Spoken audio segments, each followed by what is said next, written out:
কে বলবে? জান্নাতের ভিতরে একজন জান্নাতি আল্লাহকে বলবে, আল্লাহ আন্না রাজুলান মিন আহলিল জান্নাতি জান্নাত ইস্তাযানা ফি যারঈ, রবের কাছে বলবে আমি কি একটু চাষাবাদ করার অনুমতি পাবো? আমার মন চাইতেছে চাষাবাদ করতে। উত্তরে সে বলবে, বালা ওয়ালাকিন হাব্বা আন আযরা। রব্বুল আমিন বলবে, তোমাকে এই জান্নাতে এত বড় অট্টালিকা দিলাম, প্রাসাদের মালিক হয়েছো, এতগুলা বিবি আছে, সন্তান আছে, এত চাকর চাকরানি, খাদেম খুদ্দাম, এত কিছু তোমাকে দিলাম, বিলাসবহুল বাড়ি পেয়েছো, গাড়ি পেয়েছো, গার্ডেন পেয়েছো, এই বড় বড় শপিং মলের মালিক হয়ে গেছো, আবার তোমার চাষাবাদ করতে হবে কেন? আল্লাহ তাকে বলবেন, চাষাবাদ কেন লাগবে? লোকটা জবাব দিবে, বালা আল্লাহ তুমি আমার সব কিছু, ওয়ালাকিন আহাব্বু আন আযরা, আমার মন চাইতেছে একটু চাষাবাদ করতে। ওই যে বাংলাতে বলে ঢেকি স্বর্গে গেলেও, বলেন না, ঢেকি স্বর্গে গেলেও ধান বানে। এক বেটার চোর ছিল নাকি, সারা জীবন চুরিদারি করেছে, কিন্তু অভ্যাস যায় নাই, চুরি ছাড়ছে। এখন মেয়ের বাড়িতে বেড়াইতে গেছে, রাত গভীর, একা একা ঘুম থেকে উঠে রুমের এই কোণা একবার যায়, ওই কোণা একবার যায়, এটা এই জায়গায় সরায় রাখে। মেয়ে বলে, আব্বা ঘুম হয় না, এমন করো কেন? কয়, মা পুরাতন অভ্যাস তো, ছাড়তে পারি না। মানে এখন চুরি করে না, কিন্তু এটা ওই জায়গায় রাখে, ওইটা ওই জায়গায় রাখে। লোকটা বলবে, আল্লাহ আমাকে সব কিছু দিয়েছে, আমি কোটিপতি, লাখপতি, বহুপতি, কিন্তু মন চাইতেছে একটু চাষাবাদ করব। রব্বুল আমিন তাকে অনুমতি দিয়ে দিবেন, ঠিক আছে যাও, আমি তোমাকে অনুমোদন দিলাম, তুমি চাষাবাদ করো, তোমার জন্য ক্ষেত্র প্রস্তুত আছে, ফসল প্রস্তুত আছে, জমিন প্রস্তুত আছে। আর আল্লাহ পাক এই ওয়াদা পূরণ করবেন, কারণ তিনি কোরআনে হাকিমের ভিতরে বলেছেন। আল্লাহ রাব্বুল আমিন বলেন, ওয়ালাকুম ফিহা মা তাশতাহি আনফুসুকুম ওয়ালাকুম ফিহা মা তাদউন। সেই জান্নাতের ভিতরে যা কিছু জান্নাতীরা চাইবে, রব্বুল আমিন সব কিছু পূরণ করে দিবেন। সূরা ফুসসিলাত 31 নম্বর আয়াতের ভিতরে, ওয়ালাকুম ফিহা মা তাশতাহি আনফুসুকুম ওয়ালাকুম ফিহা মা তাদউন। মনের সমস্ত আকাঙ্ক্ষা পূরণ করা হবে, আল্লাহ পাক সমস্ত দাবি দাওয়া পূরণ করা হবে। এক লোক এসে বলে, হুজুর ওই জান্নাতের ভিতরে কি সিগারেট পাওয়া যাবে? কি পাওয়া যাবে? তো হুজুর বলতেছেন, সিগারেট তো পাওয়া যাবে, কিন্তু এত বাজে জিনিস জান্নাতে কেউ চাইবে? যার যেটা টার্গেট। আর আমার মোহতারাম হাজিরিন, রব্বুল আমিন লোকটিকে অনুমোদন দিয়ে দিলেন, যাও তুমি চাষাবাদ করো, তোমাকে অনুমতি দেওয়া হবে। লোকটা একটা খোলা ময়দানে চলে যাবে, ফেরেশতারা তার বীজ দিয়ে দিবে, যা কিছু চাষ করবে তার বীজ দেওয়া হবে। লোকটা জমিনের ভিতরে, জান্নাতের জমিন কিন্তু দুনিয়ার জমিন না, জান্নাতের জমিনটা বড়ই উর্বর। লোকটা যে মুহূর্তে মাটির ভিতরে, জান্নাতের মাটিতে সেই বীজগুলি যখন বপন করে দিবে, আল্লাহর হাবিব বলেন বপন করার সাথে সাথে সেখান থেকে চারা অঙ্কুরিত হবে, গাছ হয়ে যাবে, মুহূর্তের ভিতরে ফসল ফলে যাবে। ওয়ালাকুম ফিহা মা তাশতাহি আনফুসুকুম ওয়ালাকুম ফিহা মা তাদউন নুজুলাম মিন গফুরির রহিম। মোহতারাম হাজিরিন, যে মুহূর্তে নবীজি বলেছেন সেখানে ফসল ফলাবে, ফসল অঙ্কুরিত হয়ে চমৎকার ফসল হবে, তখন ওই লোকটা, গ্রাম্য লোকটা বলতেছে, ইয়া রাসূলুল্লাহ,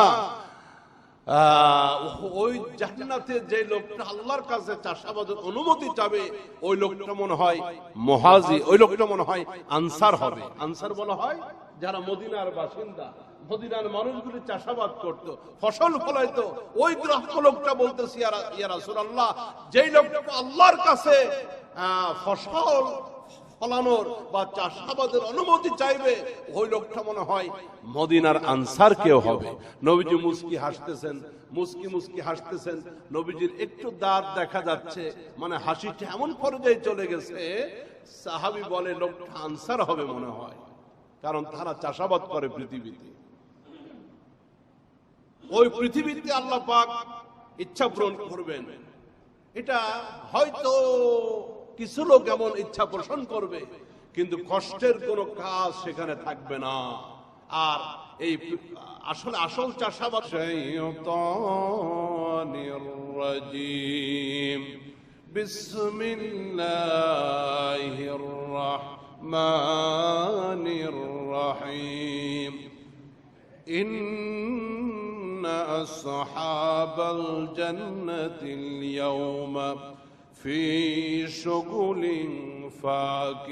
فاكهون صدق الله العظيم وصدق رسوله النبي الكريم ونحن على ذلك من الشاهدين والشاكرين والحمد لله رب العالمين محبت درود إبراهيم قل اللهم صل على محمد وعلى آل محمد كما صليت على إبراهيم وعلى آل إبراهيم إنك حميد مجيد اللهم بارك على محمد وعلى آل محمد كما باركت على إبراهيم وعلى آل إبراهيم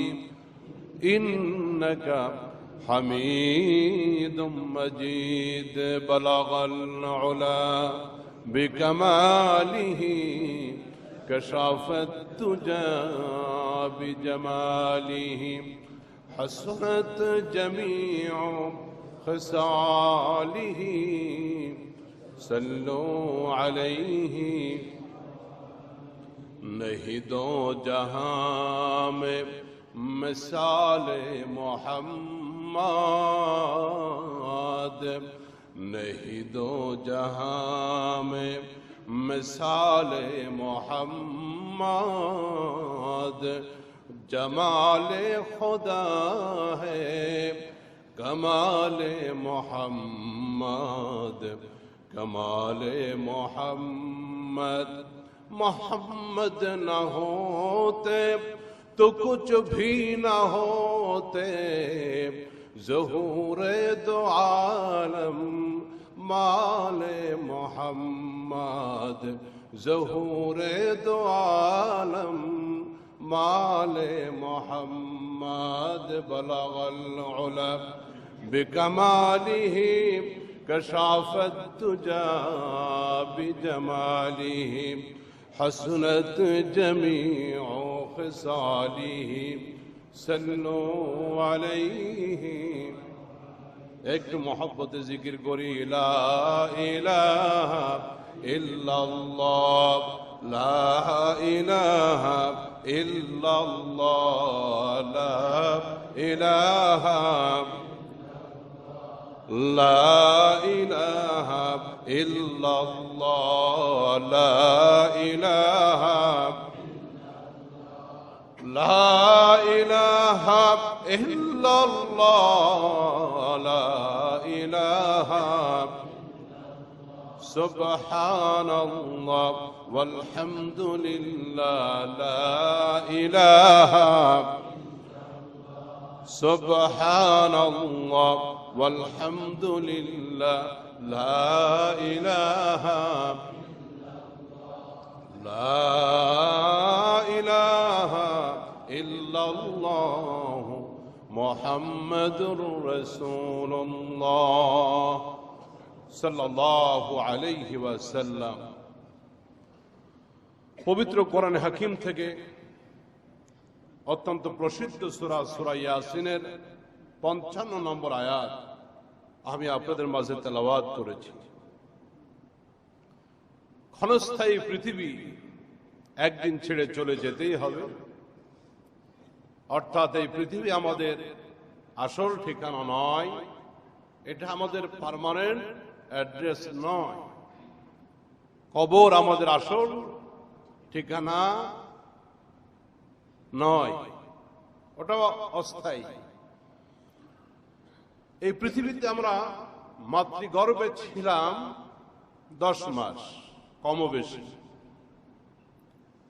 এরপরে আলমের দুনিয়া, এই পৃথিবীতে আসার পরে আমাদের হায়াত কারো 50, কারো 60 বছর, কারো 80 বছর, 100 বছর।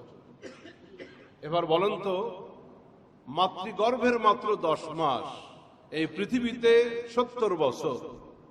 70 বছরের তুলনায় মাতৃগর্ভের সময়টা খুবই, কি মনে হয়, খুব কম।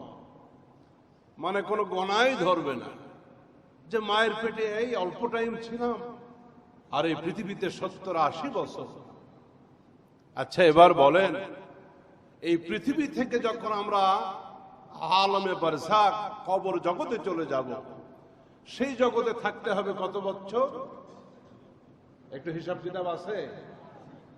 যারা এই পৃথিবীর প্রথম মানুষ ছিলেন হযরত আদম আলাইহিস সালাম, তার পরবর্তীতে যারা আজ পর্যন্ত, তারাও কবরে।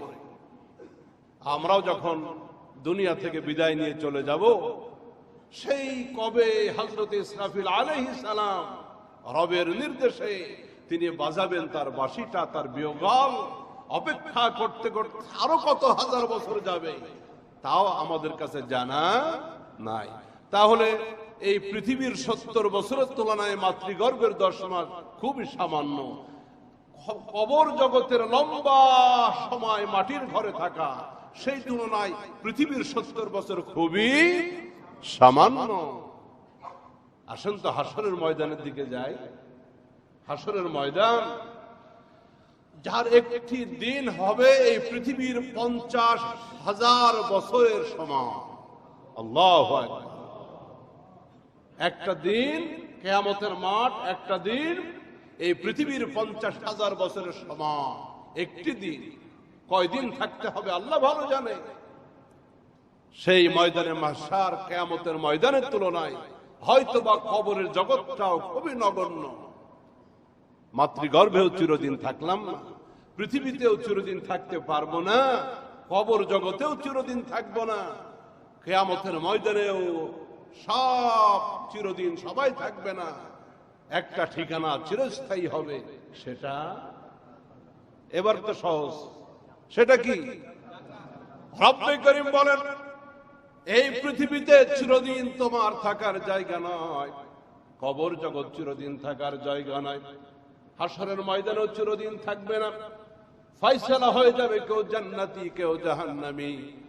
প্রশ্ন করলাম, রব্বুল আলামিন আমাদেরকে বলে দাও, চিরস্থায়ী ঠিকানা কোথায়? আমাদের মনের তাসাল্লি দরকার, পিস অফ মাইন্ড, হৃদয়ের প্রশান্তি দরকার। আসল ঠিকানা কোথায়? এই দুনিয়া তো আমাদের আসল ঠিকানা নয়। পৃথিবী আমার আসল ঠিকানা নয়, মরণ একদিন মুছে দেবে সকল রঙিন পরিচয়। পৃথিবী আমার আসল ঠিকানা নয়। মৃত্যুবরণ করার সাথে সাথে সর্বপ্রথম আমাদের নামটা বিলুপ্ত হয়ে যাবে। যে আসবে মৃতের বাড়িতে বলবে, অমুকের লাশটা কোথায়? আব্দুল্লাহর লাশ। আব্দুল্লাহ কোথায় বলবে না, মাহমুদুল হাসান কোথায় বলবে না, খতিব সাহেব কোথায় বলবে না, চৌধুরী সাহেব কোথায় বলবে না, খান সাহেব কোথায় বলবে না, মিয়া সাহেব কোথায় বলবে না। একটাই কথা, লাশটা কোন ঘরে রাখছো, লাশটা কোথায়? তো এই পৃথিবীতে আমাদের মৃত্যুবরণ করার সাথে সাথে পরিচয়টা ডিলিট হয়ে যাবে, নামটা মুছে যাবে। রবের কাছে প্রশ্ন করলাম, রব্বুল আলামিন বলে দাও আমাদের আসল ঠিকানা কোথায়? রব্বুল আলামিন বলে দিলেন, ফাদখুলি ফি ইবাদি ওয়াদখুলি জান্নাতি। আসল ঠিকানার পরিচয় হলো এটা। ইবাদত করো, বন্দেগী করো আমি আল্লাহর জন্য, আমার দাসত্ব করো, আর চিরস্থায়ী ঠিকানা তোমাদের জান্নাতের ভিতরে জান্নাতি হয়ে যাও। ওইটা আসল ঠিকানা। ওই আসল ঠিকানার ভিতরে আমরা কিভাবে থাকবো, ওই আসল ঠিকানার ভিতরে আমাদের অবস্থানটা কেমন হবে, আল্লাহ রাব্বুল আলামিন পবিত্র কোরআন হাকিমের ভিতরে সব বলে দিয়েছেন পরিষ্কার করে। ইন্না আসহাবাল জান্নাতিল ইয়াউমা ফি শুগুলিন ফাকিহুন। রব্বে করিম বলেন, সেদিন জান্নাতে, জান্নাত যারা বাসী হবে, বেহেশতবাসী হবে, তারা নিজ নিজ কাজের ভিতরে অত্যন্ত প্রফুল্ল থাকবে, আনন্দিত থাকবে। জান্নাত শব্দটা এটা জান্নাতুনের বহু বচন, জান্নাত। তো বাংলাতে আমরা বেহেশত বলি, স্বর্গ বলি, আর ফার্সি মূলত বেহেশত। বেহেশত শব্দটি ফার্সি, আর বাংলাতে স্বর্গ, এর আরবিতে তো জান্নাত, ইংরেজিতে গার্ডেন বলে, জান্নাত শব্দ ব্যবহার হয়। সেদিন নিজ নিজ কাজে সকলেই প্রফুল্ল থাকবে জান্নাতের ভিতরে। এর শাব্দিক অর্থ যদিও বাগান, কিন্তু আবিধানিক অর্থে জান্নাত বলা হয় আল্লাহ রাব্বুল আলামিন তার মুত্তাকি, পরহেজগার, তার মনোনীত বান্দাদের জন্য যেই সুব্যবস্থা করে রেখেছেন, চিরস্থায়ী বাসস্থান, ওইটাকে বলা হয়, জবাব দেন না, জান্নাত। পবিত্র কোরআন হাকিমে জান্নাত শব্দটি এসেছে 139 বার।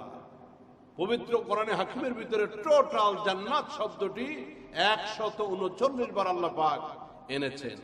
মোহতারাম হাজরিন, রব্বে করিম বলে, সেদিন জান্নাতীরা, বেহেশতবাসীরা নিজ নিজ কাজের ভিতরে তারা প্রফুল্ল থাকবে, ফাকিহুন। এই পৃথিবীতে মানুষ অনেক কাজ করে, এই পৃথিবীতে সব কাজের ভিতরে প্রফুল্ল থাকে না, সব কাজের ভিতরে আনন্দ থাকে না। মানুষের কিছু কাজের ভিতরে বিরক্তি থাকে, কষ্ট থাকে। হ্যাঁ, মানুষের কিছু কিছু কাজের ভিতরে খুব অনাগ্রহ থাকে। কিন্তু জান্নাতের ভিতরে এই রকমের কোন কষ্টের ডিউটি থাকবে না। জান্নাতের ভিতরে এই রকমের কোন অনাগ্রহ, কষ্ট, বিরক্তিকর পরিবেশ সৃষ্টি হবে না। আল্লাহ বলতেছে, জান্নাতীরা যাওয়ার পরে তারা যেই কাজে মশগুল হয়ে যাবে, রব্বুল আমিন তাদেরকে সেই কাজের ভিতরেই আনন্দ দিবেন। এখন অনেকে ভাবতেছেন, আবার কাজ কি? এই পৃথিবীতে ডিউটি করলাম, চাকরি করলাম, ব্যবসা বাণিজ্য করলাম, ওই জায়গায় গিয়েও কি তাই করা লাগবে? এত কিসের কাজ? না ভাইরা, ওই জায়গায় গিয়ে এই কষ্টের কোনো ডিউটি থাকবে না, কষ্টের কোনো কাজ থাকবে না। সে জায়গায় কাজ কি থাকবে? কেউ মনে করেন খাচ্ছে, খাওয়াটাই হবে কাজ। কেউ পান করতেছে, পান করাটাই হবে জান্নাতের ভিতরে কাজ। এরপরে কেউ তার স্ত্রীর সাথে আনন্দ করতেছে, ফুর্তি করতেছে, ওইটাই জান্নাতের ভিতরে কাজ। কেউ জান্নাতের ভিতরে শরাব পান করতেছে, সুরা পান করতেছে, ওইটাই জান্নাতের ভিতরে কাজ। এবং এই প্রত্যেক কাজের ভিতরে আনন্দ এবং ফুর্তি আল্লাহ পাক দান করবেন। কষ্টের কোনো লেশ জান্নাতে থাকবে না। বেহেশত আজা কে আজহার নবাসাত, কবি বলতেছেন, বেহেশত আজহারে, বেহেশত আজা কে আজহার নবাসাত, কাসেরা বাকাসে কারে নবাসাত। জান্নাত এমন জায়গা, যেই জায়গার ভিতরে কোনো কষ্ট থাকবে না, দুঃখ থাকবে না, আফসোস থাকবে না। একটা আফসোস থাকবে, শুধু একটা আফসোস থাকবে।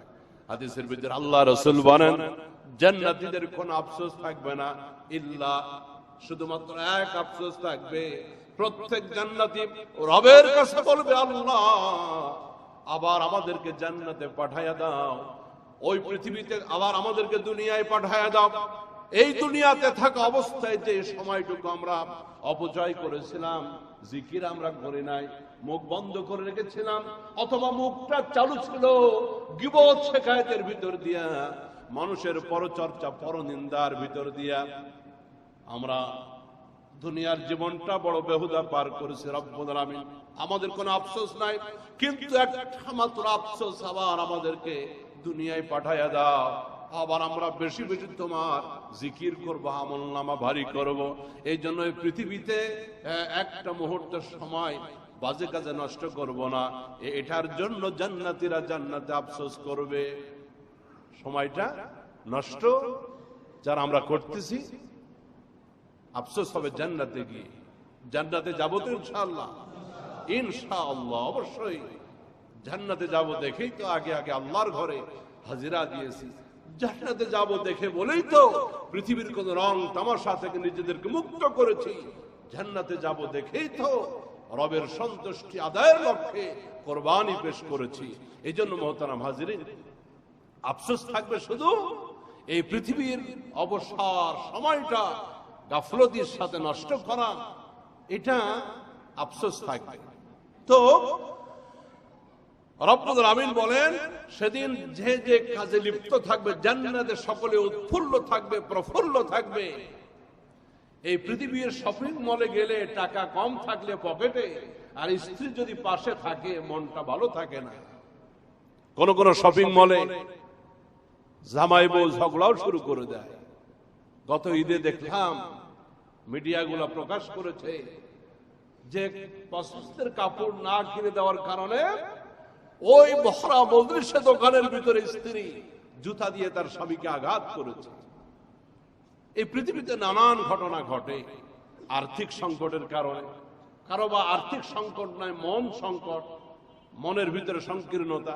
তো এই পৃথিবীর মার্কেটের ভিতরে গেলে অনেক রকমের বহুত কিছু ঘটে, কিন্তু আখিরাতে যারা মার্কেটিং করবে তাদের ভিতরে কোনো কষ্ট থাকবে না, তাদের ভিতরে প্রফুল্লতা থাকবে। একজন কৃষি কাজ করবে জান্নাতের ভিতরে, ওই কাজের ভিতরেও প্রফুল্লতা থাকবে। সুবহানাল্লাহ বল। প্রশ্ন হতে পারে, একটু আগেই তো বললেন যে আল্লাহর জান্নাতে কোনো কাজ বাজ থাকবে না, আবার কৃষি কাজ থেকে আসবে। হ্যাঁ, এই পৃথিবীর কিছু কিছু বান্দা আল্লাহর কাছে কিছু দাবি করবে। হাদিসের ভিতরে সেই দাবিটা আসছে। কি দাবি? নবীজি বসে আছেন সাহাবীদেরকে নিয়ে, বুখারীর ভিতরে হাদিসটি আসছে। নবীজি সাহাবীদেরকে শোনাচ্ছেন একটি ঘটনা। আন্নান নবিয়্যা পড়ুন সাল্লাল্লাহু আলাইহি ওয়াসাল্লাম কানা ইয়াওমান ইউহাদ্দিসু, তিনি সাহাবীদের উপস্থিতিতে সাহাবীদেরকে জান্নাতের গল্প শোনাচ্ছেন। নবীজি পড়ুন সাল্লাল্লাহু। আমরা তো নবীজির কারণে সম্মানিত, এই জন্য বেশি বেশি তার প্রতি কি পড়ব? দুরূদ পড়ব। অনেকে বলে দুর্ভাগ্য, আমার ভাগ্যটা ভালো না, এই করলাম না সেই করলাম না। মিয়া, আপনি তো মহা সৌভাগ্যবান, আর সৌভাগ্যবান দেখেই তো আপনি শ্রেষ্ঠ নবীর উম্মত হতে পেরেছেন। আপনি মৃত্যু পর্যন্ত সৌভাগ্যবান থাকার জন্য আপনার ব্যবসায় লস হয়েছে এটা না, আপনার অমুক টার্গেটটা পুরো হয় নাই, মনমলিন হয়ে গেছে, ভাগ্যটা আমার ভালো না বেটা। ভাগ্য চিরদিনের জন্য ভালো দেখেই তো তুমি নবী মুহাম্মদের উম্মত হতে পেরেছো। কাজে ওই কথা এখন থেকে আর বলবো না, আমার ভাগ্যটা ভালো না। আপনি ভাগ্যবান দেখেই আপনি নবীর উম্মত হতে পেরেছেন। তো নবীজি সাহাবীদেরকে শোনাচ্ছেন জান্নাতের গল্প। ওয়াইন্দাহু রাজুলুন মিন আহলিল বাদিয়া, ওই মজলিসের ভিতরে খুব গ্রাম্য একজন মানুষ, মদিনার একজন গ্রাম্য একজন মানুষ আসছে ওই মজলিসের ভিতরে বসা। লোকটার বাড়ি গ্রামে, খুব শিক্ষা দীক্ষা নাই, কিন্তু ওই লোকটা বড় সৌভাগ্যবান, কারণ সে নবীজির সামনে বসা। মানে এই কথাটা বলার সাথে সাথে অনেকের মনে কোনো হীনমন্যতা যেন না আসে, ও নবীজির সামনে একজন গ্রামের লোক বসা। ওই বেটা গ্রামের লোক হতে পারে কিন্তু জান্নাতি, সুবহানাল্লাহ। কারণ তার নিজের চোখ দিয়ে দেখেছে রাহমাতুল লিল আলামিনকে নবীর সামনে বসা। এই লোকটা রাসূলের সামনে বসা সাহাবীদের মজলিসে। আন্না রাজুলাম মিন আহলিল জান্নাতি ইসতাযহারা ফি যার'i, ওই লোকটাকে দেখে নবীজির মনে পড়ে গেছে এই কথাটা। তখন তিনি বলতেছেন, জান্নাতের ভিতরে এক আল্লাহর বান্দা আল্লাহর কাছে বলবে, আল্লাহ আমাকে একটু চাষাবাদ করার সুযোগ দেওয়া যাবে? সুবহানাল্লাহ। কাকে বলবে? জান্নাতের ভিতরে একজন জান্নাতি আল্লাহকে বলবে, আল্লাহ আন্না রাজুলান মিন আহলিল জান্নাতি জান্নাত ইস্তাযানা ফি যার'i, রবের কাছে বলবে আমি কি একটু চাষাবাদ করার অনুমতি পাবো? আমার মন চাইতেছে চাষাবাদ করতে। উত্তরে সে বলবে, বালা ওয়ালাকিন হাব্বা আন আজরা। রব্বুল আমিন বলবে, তোমাকে এই জান্নাতে এত বড় অট্টালিকা দিলাম, প্রাসাদের মালিক হয়েছো, এতগুলা বিবি আছে, সন্তান আছে, এত চাকর চাকরানি, খাদেম খুদ্দাম, এত কিছু তোমাকে দিলাম, বিলাসবহুল বাড়ি পেয়েছো, গাড়ি পেয়েছো, গার্ডেন পেয়েছো, এই বড় বড় শপিং মলের মালিক হয়ে গেছো, আবার তোমার চাষাবাদ করতে হবে কেন? আল্লাহ তাকে বলবেন, চাষাবাদ কেন লাগবে? লোকটা জবাব দিবে, বালা আল্লাহ তুমি আমার সব কিছু, ওয়ালাকিন আহাব্বু আন আজরা, আমার মন চাইতেছে একটু চাষাবাদ করতে। ওই যে বাংলাতে বলে ঢেকি স্বর্গে গেলেও, বলেন না, ঢেকি স্বর্গে গেলেও ধান বানে। এক বেটার চোর ছিল নাকি, সারা জীবন চুরিদারি করেছে, কিন্তু অভ্যাস যায় নাই, চুরি ছাড়ছে। এখন মেয়ের বাড়িতে বেড়াইতে গেছে, রাত গভীর, একা একা ঘুম থেকে উঠে রুমের এই কোণা একবার যায়, এই ওই কোণা একবার যায়, এটা এই জায়গায় সরায় রাখে। মেয়ে বলে, আব্বা ঘুম হয় না, এমন করো কেন? কয়, মা পুরাতন অভ্যাস তো, ছাড়তে পারি না। মানে এখন চুরি করে না, কিন্তু এটা ওই জায়গায় রাখে, ওইটা ওই জায়গায় রাখে। লোকটা বলবে, আল্লাহ আমাকে সব কিছু দিয়েছে, আমি কোটিপতি, লাখপতি, বহুপতি, কিন্তু মন চাইতেছে একটু চাষাবাদ করব। রব্বুল আমিন তাকে অনুমতি দিয়ে দিবেন, ঠিক আছে যাও, আমি তোমাকে অনুমোদন দিলাম, তুমি চাষাবাদ করো, তোমার জন্য ক্ষেত্র প্রস্তুত আছে, ফসল প্রস্তুত আছে, জমিন প্রস্তুত আছে। আর আল্লাহ পাক এই ওয়াদা পূরণ করবেন, কারণ তিনি কোরআনে হাকিমের ভিতরে বলেছেন।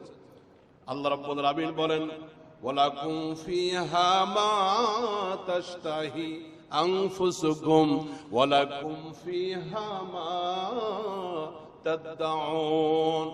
সেই জান্নাতের ভিতরে যা কিছু জান্নাতীরা চাইবে, রব্বুল আমিন সব কিছু পূরণ করে দিবেন। সূরা ফুসসিলাত 31 নম্বর আয়াতের ভিতরে, ওয়ালাকুম ফিহা মা তাশতাহি আনফুসুকুম ওয়ালাকুম ফিহা মা তাদউন। মনের সমস্ত আকাঙ্ক্ষা পূরণ করা হবে, আল্লাহ পাক সমস্ত দাবি দাওয়া পূরণ করা হবে। এক লোক এসে বলে, হুজুর ওই জান্নাতের ভিতরে কি সিগারেট পাওয়া যাবে? কি পাওয়া যাবে? তো হুজুর বলতেছেন, সিগারেট তো পাওয়া যাবে, কিন্তু এত বাজে জিনিস জান্নাতে কেউ চাইবে? যার যেটা টার্গেট আর। আমার মোহতারাম হাজিরিন, রব্বুল আমিন লোকটিকে অনুমোদন দিয়ে দিলেন, যাও তুমি চাষাবাদ করো, তোমাকে অনুমতি দেওয়া হবে। লোকটা একটা খোলা ময়দানে চলে যাবে, ফেরেশতারা তার বীজ দিয়ে দিবে, যা কিছু চাষ করবে তার বীজ দেওয়া হবে। লোকটা জমিনের ভিতরে, জান্নাতের জমিন কিন্তু দুনিয়ার জমিন না, জান্নাতের জমিনটা বড়ই উর্বর। লোকটা যে মুহূর্তে মাটির ভিতরে, জান্নাতের মাটিতে সেই বীজগুলি যখন বপন করে দিবে, আল্লাহর হাবিব বলেন বপন করার সাথে সাথে সেখান থেকে চারা অঙ্কুরিত হবে, গাছ হয়ে যাবে, মুহূর্তের ভিতরে ফসল ফলে যাবে। ওয়ালাকুম ফিহা মা তাশতাহি আনফুসুকুম ওয়ালাকুম ফিহা মা তাদউন নুজুলাম মিন গফুরির রহিম। মোহতারাম হাজিরিন, যে মুহূর্তে নবীজি বলেছেন সেখানে ফসল ফলাবে, ফসল অঙ্কুরিত হয়ে চমৎকার ফসল হবে, তখন ওই লোকটা, গ্রাম্য লোকটা বলতেছে, ইয়া রাসূলুল্লাহ, ওই জান্নাতে যে লোকটা আল্লাহর কাছে চাষাবাদের অনুমতি চাবে, ওই লোকটা মনে হয় মুহাজি, ওই লোকটা মনে হয় আনসার হবে। আনসার বলা হয় যারা মদিনার বাসিন্দা, মদিনার মানুষগুলি চাষাবাদ করত, ফসল ফলাইতো, ওই গ্রাহক লোকটা বলতেছি, ইয়া রাসূলুল্লাহ, যেই লোকটা আল্লাহর কাছে ফসল ফলানোর বা চাষাবাদের অনুমতি চাইবে, ওই লোকটা মনে হয় মদিনার আনসার কেউ হবে। নবীজি মুস্কি হাসতেছেন। নবীজির একটু দাঁত দেখা যাচ্ছে, মানে হাসিটা এমন পর্যায়ে চলে গেছে, সাহাবী বলে লোকটা আনসার হবে মনে হয়, কারণ তারা চাষাবাদ করে পৃথিবীতে। ওই পৃথিবীতে আল্লাহ পাক ইচ্ছা পূরণ করবেন। এটা হয়তো কিছু লোক এমন ইচ্ছা পোষণ করবে, কিন্তু কষ্টের কোনো কাজ সেখানে থাকবে না। আর এই আসল চাষাবাদ এই পৃথিবী থেকেই করতে হবে। ওই জায়গায় শুধু ফল ভক্ষণ করব আমরা ইনশাআল্লাহ। হযরত আব্দুল্লাহ ইবনে মাসউদ রাদিয়াল্লাহু তাআলা আনহু থেকে বর্ণিত, তিনি বলেন, হ্যাঁ, নবীজি বলেছেন, লাকিতু ইব্রাহিমা লাইলাতা উসরিয়া বি, মেরাজের রাতে যে মুহূর্তে মেরাজ কমপ্লিট করে ফিরে আসতেছে পৃথিবীতে, মুসলিম জাতির পিতা হযরত ইব্রাহিম আলাইহিস সালামের সাথে দেখা হয়ে গেল, সাক্ষাৎ হয়ে গেল। এরপরে মুসলিম জাতির পিতা হযরত ইব্রাহিম আলাইহিস সালাম আমাকে ডাক দিয়ে বলতেছেন, ফাকালা ইয়া মুহাম্মাদু উকরি মিন্নি সালাম ওয়াখবিরহুম আন্নাল জান্নাতা তাইয়্যিবাতুন ওয়া তুরবাতুন। হযরত ইব্রাহিম আলাইহিস সালাম রাসূলকে বলতেছেন, আপনি পৃথিবীতে গিয়ে আপনার উম্মতদেরকে আমার সালাম বলবেন, আর আপনি বলবেন, হে আমার উম্মতের, আল্লাহর জান্নাতের জায়গাটা অত্যন্ত মাটি পবিত্র এবং অত্যন্ত উর্বর, গাসবুল মাই, সেই জায়গায় পানিটা অত্যন্ত সুপেয়, ওয়ান্নাহা খিয়ান, তবে সেই জান্নাতের জায়গাটা একেবারে খালি জায়গা, পড়ে আছে খালি। রাসূল বলতেছেন, আমি কি বলবো আমার উম্মতদেরকে? হযরত ইব্রাহিম আলাইহিস সালাম বলতেছেন, আপনি বলবেন, ওয়ান্না গরাসাহা সুবহানাল্লাহি ওয়ালহামদুলিল্লাহি ওয়া লা ইলাহা ইল্লাল্লাহ। একটা জিকির শেখায় দিলেন। হযরত ইব্রাহিম আলাইহিস সালাম আমার রাসূলকে বলতেছেন, পয়গম্বর, আপনি আপনার উম্মতদেরকে বলবেন, চাষবাদ সব দুনিয়া থেকে করা লাগবে, ওই জায়গায় খালি ফসল জমা হবে, চাষাবাদ শুরু করতে হবে দুনিয়ায়। রাসূল বলতেছেন ইব্রাহিম আলাইহিস সালামকে, আমি আমার উম্মতকে কিভাবে চাষাবাদ করতে বলবো? হযরত ইব্রাহিম আলাইহিস সালাম বলছেন, আপনার উম্মতরা যে মুহূর্তে বলবে সুবহানাল্লাহ ওয়ালহামদুলিল্লাহ ওয়া লা ইলাহা ইল্লাল্লাহ আল্লাহু আকবার, বলতে দেরি হবে, বলবে দুনিয়ায়, কিন্তু জান্নাতের ওই বিরাট বিরাট খালি জায়গাগুলি আল্লাহ পাক তার বান্দাদের নামে এক একটা বড় বড় ফলের গাছ দিয়ে ভরপুর করে দিবেন। সুবহানাল্লাহ ওয়ালহামদুলিল্লাহ লা ইলাহা, সুবহানাল্লাহ ওয়ালহামদুলিল্লাহ লা ইলাহা ইল্লাল্লাহ মুহাম্মাদুর রাসূলুল্লাহ। নবীজি আরেকটি হাদিসের ভিতরে বলতেছেন, মান ক্বালা সুবহানাল্লাহিল আযীম ওয়া বিহামদিহি গুরিসাত লাহু নাখলাতুন ফিল জান্নাহ। হাদিসটি তিরমিজি শরীফের ভিতরে 3386 নম্বর হাদিস, যে রাসূল বলতেছেন যে ব্যক্তি এটা বলবে সুবহানাল্লাহিল আযীমি ওয়া বিহামদিহি, সুবহানাল্লাহিল আযীমি ওয়া বিহামদিহি, একবার বলি তো পারি কিনা? সুবহানাল্লাহিল আযীমি ওয়া বিহামদিহি, এতটুকু যদি কেউ বলে, ওই ব্যক্তির জন্য আল্লাহর জান্নাতে একটা ফলদার খেজুর গাছ তৈরি হয়। অনেকের কাছে ভালো লাগে না খেজুর গাছ, খেজুরের কয় টাকা দাম? এটা বাংলাদেশি খেজুর না। 1 কেজি সুক্কারি কিনতে যান, গরুর গোশতের চাইতে বেশি দাম 1 কেজি খেজুরের। মারিয়াম খেজুর কিনতে যান, 1200, 1400, 1800, 2000, 2200 টাকা পর্যন্ত দামি দামি খেজুর আছে 1 কেজি খেজুর। আল্লাহর জান্নাতের ভিতরে এত নিয়ামত থাকবে। তাফসীরে নূরুল কোরআনের ভিতরে লালবাগ শাহী মসজিদের সাবেক খতিব আল্লামা হামিদুল ইসলাম রাহমাতুল্লাহি আলাইহি, যারা লালবাগে আগে জুমা পড়েছেন, পুরান ঢাকায় যাতায়াত করতেন, তারা চিনতেন। তিনি 30 পারা বাংলা ভাষীদের জন্য 30 খণ্ডে 30 পারা এক বিরাট তাফসীর তিনি লিখে গেছেন, তাফসীরে নূরুল কোরআন। এই তাফসীরের ভিতরে তিনি লিখেছেন আল্লাহর জান্নাতের ভিতরে এক একটা খেজুর হবে 12 হাত লম্বা। অনেকে ডরে সুবহানাল্লাহ কয় না। আমার যে মুখের সাইজ হুজুর, আমি 12 হাত লম্বা খেজুর খাইতে পারবো না। তা আপনি যে হবেন 60 হাত লম্বা, খেজুর জানাই 12 হাত লম্বা, আপনি তো 60 হাত লম্বা। হাদিসের ব্যাখ্যার ভিতরে আসছে যে এই খেজুরের ভিতরে কোনো আটি থাকবে না, দানা থাকবে না। এই যে একটা লিচু পাওয়া যাচ্ছে, যেটারে বলা হয় কাঠ লিচু। কাঠ লিচু মানে 1 কেজি কাঠ লিচু কিনলে 250 গ্রাম হয়তো ওর ভিতরে লিচু পাবেন, বাকিটা বিচি আর আটি আর ডাল দিয়ে শেষ। আল্লাহর জান্নাতের ওই 12 হাত লম্বা খেজুরের ভিতরে কোনো আটি থাকবে না, বিচি থাকবে না। এটা দুধের চাইতেও সাদা হবে, মধুর চাইতেও মিষ্টি হবে, বরফের চাইতেও শীতল হবে। সুবহান। তাহলে চলতে ফিরতে সুবহানাল্লাহিল আযীমি ওয়া বিহামদিহি, সুবহানাল্লাহিল আযীমি ওয়া বিহামদিহি। তো এই যে জান্নাতের ভিতরে কোনো কষ্টের কাজ থাকবে না, কিন্তু আল্লাহ রাব্বুল আলামিন কিছু কিছু বান্দার ইচ্ছা পূরণ করবেন। বলেন না সুবহানাল্লাহ। মুহতারাম হাজিরিন, রব্বে করিম বললেন ইন্না ফিল জিন্নাতি আসহাবাল জান্নাতিল ইয়াওমা ফি শুগুলিন ফাকিহুন। ওই জান্নাতের ভিতরে প্রত্যেকেই তার আপন আপন কাজের ভিতরে উৎফুল্ল থাকবে। আর কি কাজ থাকবে জান্নাতের ভিতরে? জান্নাতের উপকূলে বিরাট একটা শপিং মল থাকবে, একটা বিলাসবহুল শপিং মল থাকবে, মার্কেট থাকবে। আল্লাহ রাব্বুল আলামিনের বান্দারা প্রত্যেক শুক্রবার ওই জায়গায় ছুটির দিন থাকবে। কি বারে? প্রত্যেক শুক্রবার ছুটির দিন থাকবে জান্নাতে।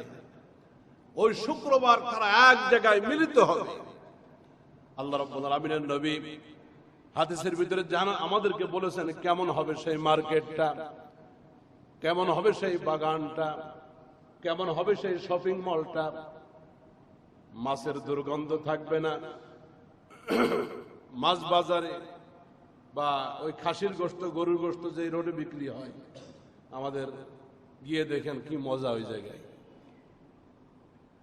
যারা দুর্গন্ধ সহ্য করতে পারে না, এরা মাছ বাজারের ভিতরে যাইতে গেলে, একজন হাত তুলছে, মানে তার মোটেই সহ্য হয় না, গন্ধ মনে হয়, মারাত্মক অবস্থা। কিন্তু আল্লাহর জান্নাতের যে মার্কেটটা থাকবে, শপিং মলটা থাকবে, নবী বলেন মুসলিম শরীফ 2833 নম্বর হাদিস, ইন্না ফিল জান্নাতি লাসুকান ইয়াতুনাহা কুল্লা জুমআতিন। মুসলিম শরীফ 6টা হাদিসের বিশুদ্ধ সহিহ গ্রন্থের একটি। বুখারী শরীফের পরেই মুসলিম শরীফের অবস্থান। এই মুসলিম শরীফের 2833 নম্বর হাদিস, ইন্না ফিল জান্নাতি লাসুকান। আল্লাহর জান্নাতের ভিতরে একটা মার্কেট থাকবে, বিরাট বাজার থাকবে। ইয়াতুনাহা কুল্লা জুমআতিন। সেদিন শুক্রবারে জান্নাতীরা আগমন করবে। আল্লাহু আকবার। আমার মোহতারাম ভাইরা, বোঝা যাচ্ছে পরকালে সময়ের গণনা থাকবে, পরকালে সাপ্তাহিক হিসাব থাকবে, পরকালে জান্নাতীদের সুবিধার জন্য, একঘেয়েমি কমানোর জন্য, তাদের আরামের সিস্টেমের জন্য সেই জায়গায় দিন, সপ্তাহ, মাস এবং বছরের হিসাব হবে। আল্লাহ রাব্বুল আলামিনের নবী বলেন সে জায়গায় জান্নাতীরা প্রত্যেক শুক্রবারে সে জায়গায় উপস্থিত হবে। ফাতাহাব্বু রিহুশ শিমাল। অতঃপর উত্তর দিক থেকে একটা বাতাস, মৃদু মৃদু বাতাস প্রবাহিত হবে। আমাদের দেশে আমরা সাধারণত কোন সাইডের বাতাস পছন্দ করি? দক্ষিণা বাতাস। অ্যাপার্টমেন্টে দক্ষিণ পাশের ফ্ল্যাটের ডিমান্ডও বেশি। কিন্তু জান্নাতে উত্তর দিক থেকে উত্তর দিক থেকে একটা মৃদু বাতাস প্রবাহিত হতে থাকবে। ফাতাহসু ফি উজুহিহিম ওয়া সিয়াবিহিম, আর সেখানকার ধুলাবালি তাদের মুখমণ্ডল এবং পোশাক পরিচ্ছদে লাগতে থাকবে। বাতাসে একটা ধুলা উঠতে থাকবে, ধুলা। ওই ধুলাটা দুনিয়ার ধুলার মতো নয়। এই পৃথিবীতে বাতাসের ভিতরে যেই ধুলা উড়াউড়ি করে এই দুনিয়াতে, সেইগুলি নাকের ভিতরে গেলে কষ্ট হয়। যারা অ্যালার্জি, চুলকানি রোগ আছে তাদের জন্য আরো বড় কষ্টের ব্যাপার হয়। ধুলাবালি তাদের শত্রুর মতো। ধুলাবালি পৃথিবীতে মানুষের চেহারার সৌন্দর্য নষ্ট করে, ত্বকের সৌন্দর্য নষ্ট করে। কোন অনুষ্ঠানে যাইতে গেলে আবার মূল প্রোগ্রামে ঢোকার আগে টিস্যু দিয়ে, ফেস ওয়াশ দিয়ে মুখ টুক একটা হোটেলের ভিতরে পরিষ্কার পরিচ্ছন্ন করে এরপরে প্রোগ্রামে ঢুকতে হয়। কিন্তু এখন জান্নাতের ভিতরে ওই উত্তর পাশ থেকে যে ধুলাগুলি উঠতে থাকবে, এটাও জান্নাতীদের পোশাকে লাগবে, মুখে লাগবে, নাকে লাগবে, কিন্তু ময়লা হবে না। কি হবে? আল্লাহ রাসূল বলেন, ওই জান্নাতের বাজারে ধুলাবালি গুলো যখন লাগবে, ফায়াজদাদুনা হুসনাও ওয়া জামালা, ওই জান্নাতি উপস্থিত সকল জান্নাতীদের চেহারার সৌন্দর্য আরো বেড়ে যাবে। ফায়ারজিউনা ইলা আহলিহিম, তারা যে মুহূর্তে তাদের স্ত্রীদের কাছে ফিরে আসবে, মনে করেন বাজার ঘাট কমপ্লিট, শপিং করা কমপ্লিট, বিবিদের জন্য গাড়ি ভরে ভরে মাল আনছে, সামগ্রী আনছে, ঘরে ঢোকার সাথে সাথে বিবিরা বলবে, ওয়াকাদ ইসদাদু ফায়াকুলু লাহুম আহলুহুম ওয়াল্লাহি লাকাদ ইসতাদতুম বা'দানা হুসনাও ওয়া জামালা। বেগম সাহেবরা আমরা বাজার থেকে যাওয়ার পরে বলে, পাউটা ধুয়ে ঘরে ঢুকো। আপনাদেরকে মনে হয় বলে না, আমারে বলে। পাউটাও ঘেমে থাকে, ময়লা লেগে গেছে, কাজের মেয়েটা পরিষ্কার পরিচ্ছন্ন করে গেছে। এখন বাজার থেকে আসার পরে ওই যে বাইরের বাথরুম থেকে পাও না ধুয়ে ঘরে ঢোকা যাবে না। কিন্তু জান্নাতের ভিতরে যেই মুহূর্তে জান্নাতীরা ঢুকে যাবে আল্লাহর জান্নাতে, তারা যখন তাদের ঘর বাড়িতে উপস্থিত হয়ে যাবে বাজার থেকে, তখন বিবিরা বলবে, ব্যাপার কি গো, যেই মুহূর্তে বাড়ি থেকে মার্কেটে চলে গিয়েছিলে ওই মুহূর্তের চাইতে এখন যখন তোমরা ফিরে আসছো, তোমাদের আগের সৌন্দর্যের চাইতে এই সৌন্দর্য হাজার গুণে বেড়ে গেছে। এখন জামাই বেশি সুন্দর হয়েছে, আর বউ যদি আগের মতো থাকে, একটা ঝামেলার ব্যাপার। হঠাৎ করে জামাইরা দেখবে আর বলবে, আমরা যে মুহূর্তে তোমাদেরকে রেখে গেছিলাম, ফায়াকুলুনা ওয়া আনতুম আল্লাহি লাকাদ ইসতাদতুম বা'দানা হুসনাও ওয়া জামালা, যে মুহূর্তে বাজারে গেছিলাম ওই মুহূর্ত থেকে ফিরে আসলাম যে আল্লাহ তোমাদের সৌন্দর্য রূপ আগের চাইতে আরো বেড়ে গেছে। মানে দুদিক থেকেই সমান সমান। মুহতারাম হাজিরিন, জান্নাতের বাজার হবে সপ্তাহে শুক্রবার, পরস্পরে দেখা সাক্ষাৎ হবে। আর সেই বাজারের একটা বৈশিষ্ট্য হলো, ওই বাজারে গেলেও সৌন্দর্য বেড়ে যাবে, আর বিবিরা ঘরে থাকলেও তাদের সৌন্দর্য বেড়ে যাবে। ইন্না আসহাবাল জান্নাতিল ইয়াউমা ফি শুগুলিন ফাকিহুন। শেষ কথা হলো, মাঝে মাঝে জান্নাতের কথা, এই মাঝে মাঝে একটু দোজখের কথা, জাহান্নামের কথা, শাস্তির কথাগুলি মনে করায় দেওয়া, যেন আমলের স্পিডটা বাড়ে। কারণ পুরস্কারের কথা শুনলে মানুষ আগ্রহী হয়, মানুষ ভুলে যায়, মাঝে মাঝে একটু স্মরণ করে দেওয়া লাগে। এই জন্য মূলত আমরা আল্লাহর জান্নাতের জন্য, আল্লাহকে পাওয়ার জন্য আরো বেশি বেশি মেহনত করব।